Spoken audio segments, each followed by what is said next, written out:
I-share ko lang po sa inyo mga boss ang ating G6S S150 na nagka-problema sa water pump oil seal.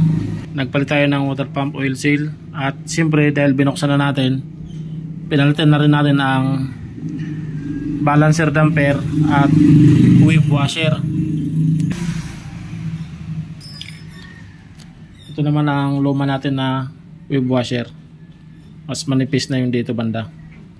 Kaya lang mga boss, binaklas natin ngayon ulit dahil parang may kakaiba mga boss sa pag nire-rev natin ng ating motor, nire-rev o kaya inarangkada, parang may napapansin tayong na tunog dito banda. May kayod na rin siya dyan.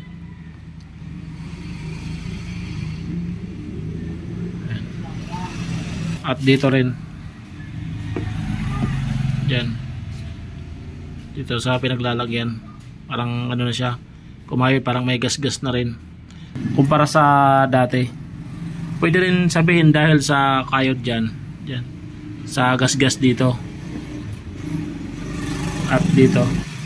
Pero nang hindi ko pa binubuksan, wala naman ako naririnig dyan na parang tumutunog kahit nire-rev natin o kaya inaarangkada. Ngayon na nagpalit tayo ng balancer damper at spring, yun parang may tumutunog dito banda.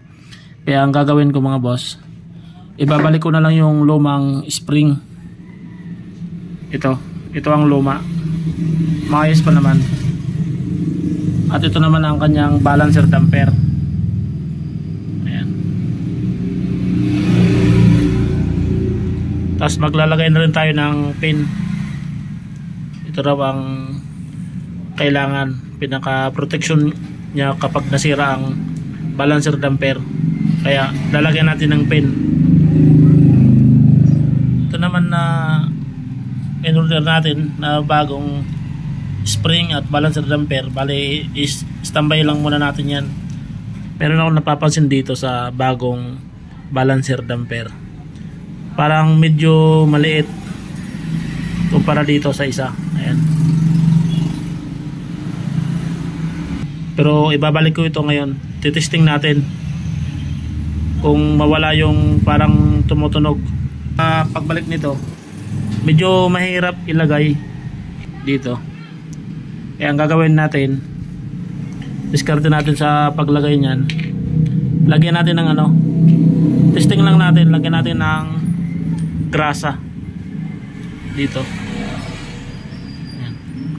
Baka mas madali ito ilagay. Yan.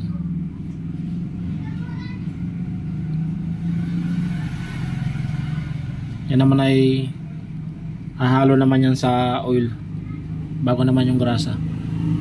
Bali gagamitin natin dito yung lumang oil, tas i-change oil natin. Ayan. Ito, diinan muna natin. Ayan, pag nakalapat na, saka naman natin ipasok doon.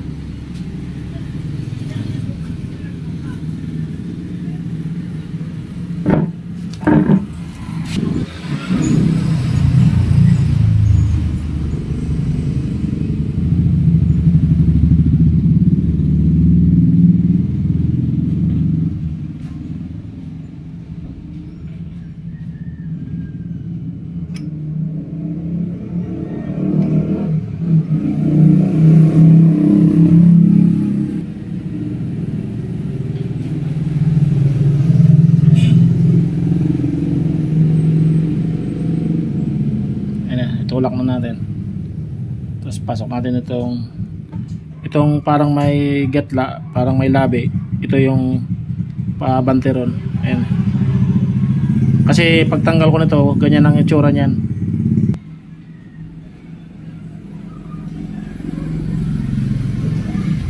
Ayan. Ito naman.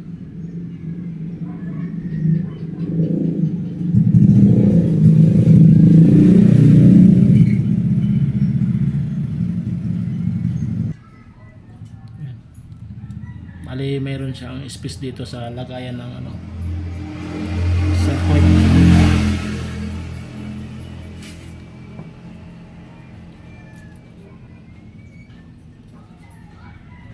So, ito naman na pin, ipasok natin sa spring.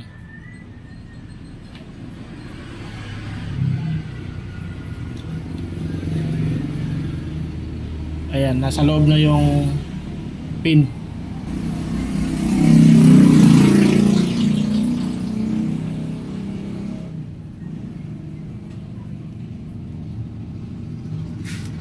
Ayan.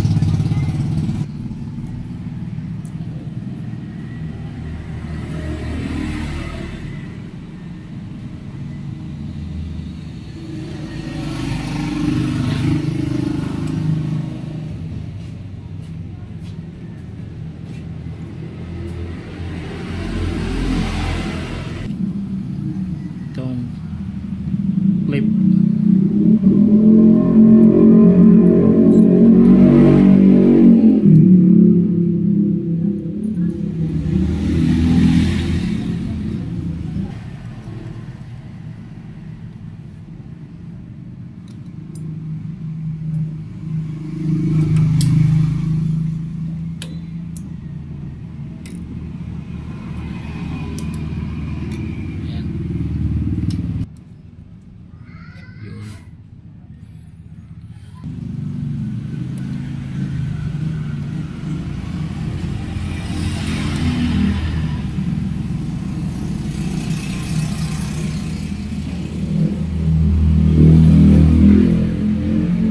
Kapag may ipit yan, bungi-bungi yung gear niyan. Ayan mga boss.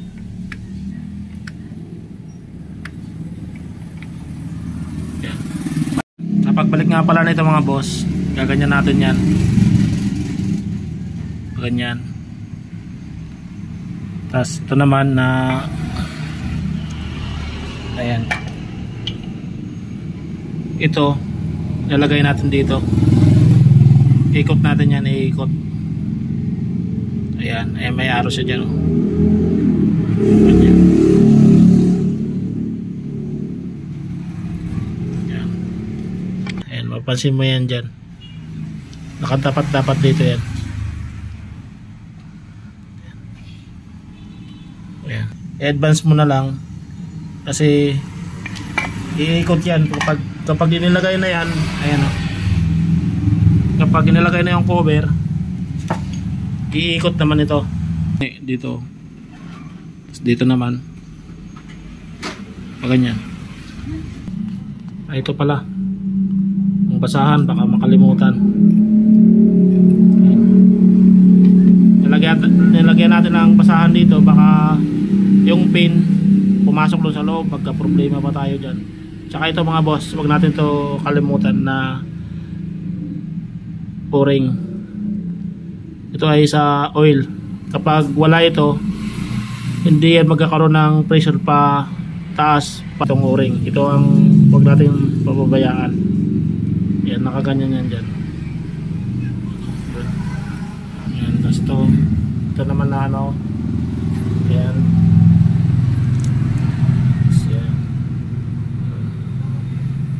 Malaga yan.